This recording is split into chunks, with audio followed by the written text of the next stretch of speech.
Bismillahirrahmanirrahim. Assalamualaikum warahmatullahi wabarakatuh. Perkenalkan, nama saya Doni Muhammad Ihsan Maulana. Saya mahasiswa dari Stikes Aisyah Bandung, tingkat 2 atau semester 4. Di sini saya mau menjelaskan tentang FEMPIS atau pemeriksaan fisik bayi baru lahir. Nah, FEMPIS atau pemeriksaan fisik bayi baru lahir tuh yang paling utama, yang harus paling dijaga itu adalah kehangatan telapak tangan, karena telapak tangan ketika dingin itu bisa mempengaruhi suhu tubuh pasien untuk tidak terjadi hipotermia kepada bayi tersebut. Langsung saja saya jelaskan tentang FEMPIS pemeriksaan bayi baru lahir tuh. Baik, di bayi baru lahir ini FEMPIS-nya sebelum menyentuh bayi pastikan kita harus mencuci tangan terlebih dahulu. Terus telapak tangan harus tetap dalam keadaan hangat untuk menjaga suhu tubuh bayi agar tetap hangat. Yang pertama, lepas pakaian atau bedong bayi ya. Kita lepas.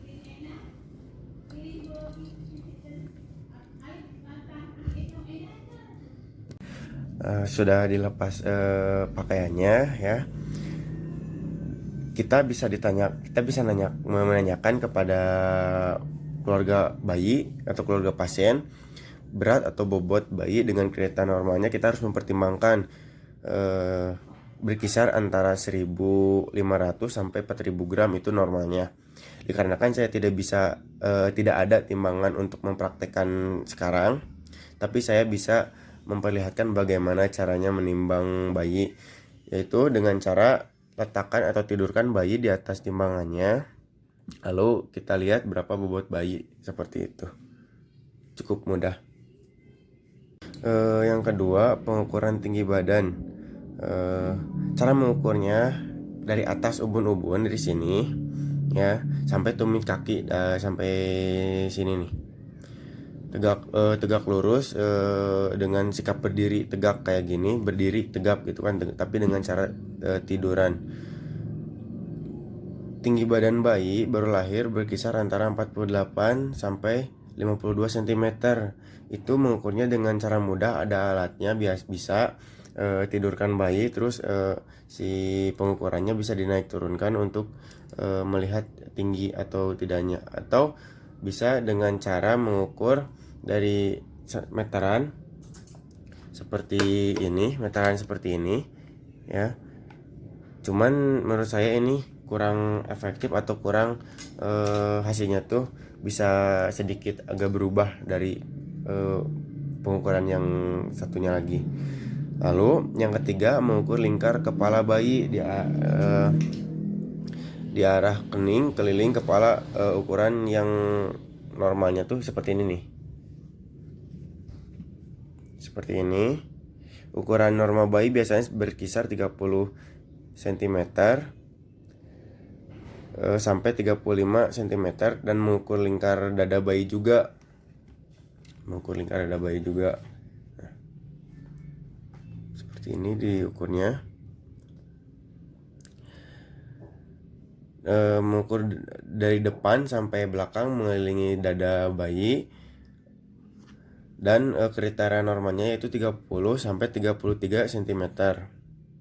Yang keempat, respirasi bayi atau kembang kempisnya dari perut, pergerakan kembang kempis perut. Bayi dengan normalnya tuh 30 sampai 60 kali per menit.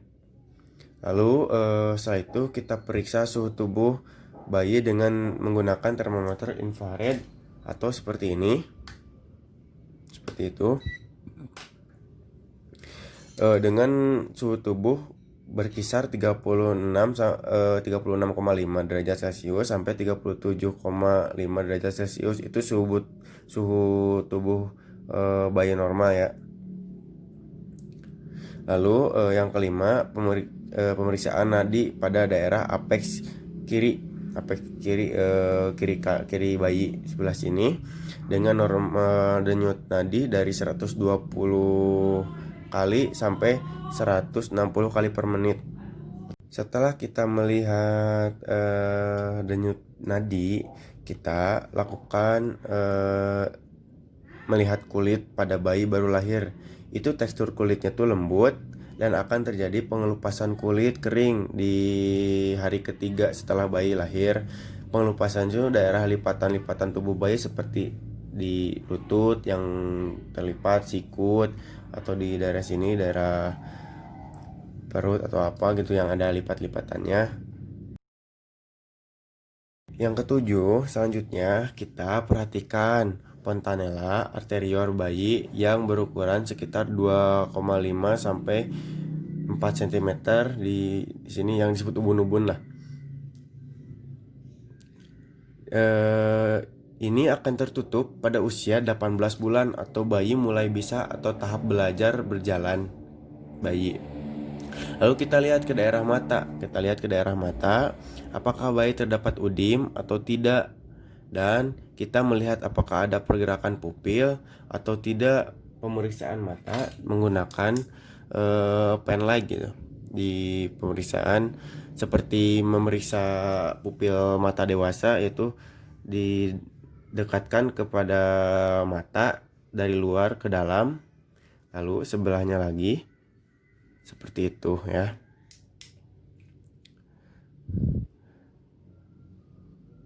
Pemeriksaan mata, pergerakan pupilnya harus normal gitu. Ada kelihatan kecil besarnya. Jika ada pergerakan pupilnya bagus, berarti bayi itu normal. Dan kita uji menggunakan tisu apakah di bagian refleks kornea sudut mata gitu. Di sini coba di refleksnya ada atau tidak. Kalau misalkan bayi mengedip, berarti refleks korneanya normal, berkedipnya normal. Lalu yang ke-8, lihat posisi telinga bayi atau daun telinga bayi sejajar dengan mata atau tidak. Kalau tidak sejajar, bayi tidak normal. Dan kita uji refleks pendengaran dengan cara kita bertepuk tangan dengan keras dekat dengan bayi. Seperti ini, kita tepuk tangan dengan keras banget. Kalau bayi normal, maka bayi tersebut akan shock, akan kaget gitu, sampai bayi bisa menangis. Selanjutnya yang ke-9, kita lihat ke bagian hidung. Kita lihat ke bagian hidung.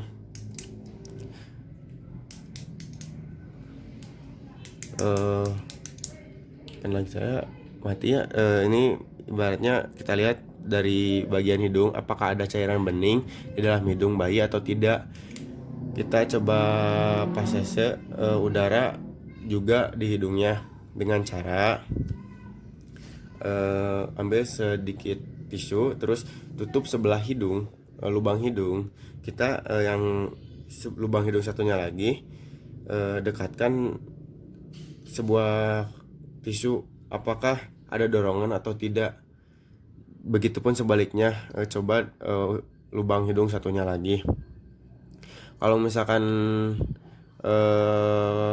satu persatu ada dorongan, ada hentakan, itu tidak ada penyumbatan.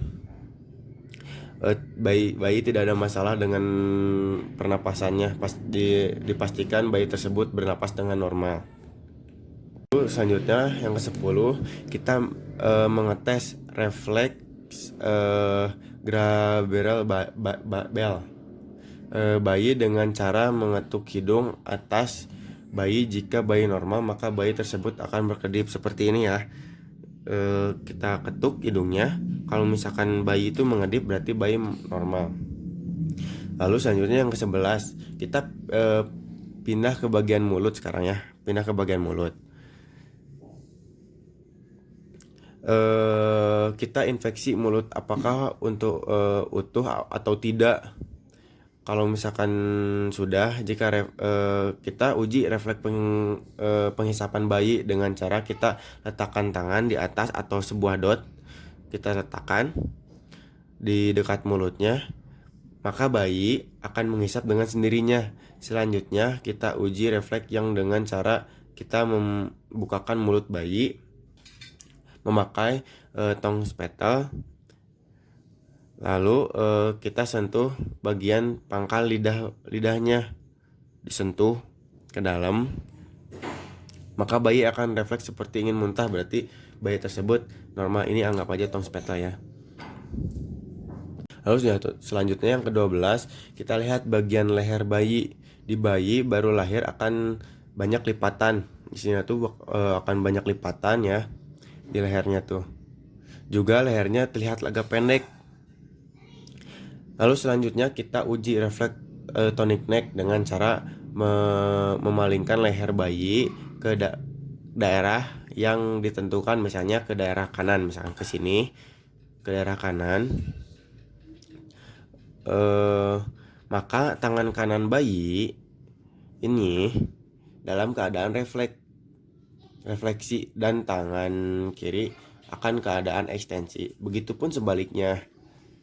Ketika diperpaling ke kiri, maka tangan kiri yang akan refleksi dan tangan kanan akan ekstensi. Lalu ke-13, kita uji refleks neck wrinkling, yaitu kita melakukan pengangkatan badan bayi. Jika badan bayi diangkat, maka kepala bayi akan mengikuti, seperti kita menggendong bayi, mengangkat seperti ini. Terus si kepala bayi itu mengikuti, berarti itu si bayi itu normal. Yang ke-14, kita lihat nih sekarang posterior dan anterior lateralnya. Itu kan posterior, terus inilah anterior lateral. Lalu kita ukur, contoh, jika garis posterior yang ke bawah 6 cm, maka garis anterior lateral yang ke sini juga harus 6 cm. Jika ukuran tidak sama, maka pastikan bayi prematur atau ada kelainan seperti Down syndrome. Yang ke-15, kita dengar bunyi napas pasikular. Kita dengar bunyi napas pasikular ini. Lalu kita perhatikan frekuensi kedalaman napas bayi tersebut. Yang terakhir, yang ke-16, sekarang ke abdomen, ke bagian perut ya. Abdomen pada bayi berbentuk silindris, lalu akan hepat teraba 20 cm di bawah margin kostak kanan. Sini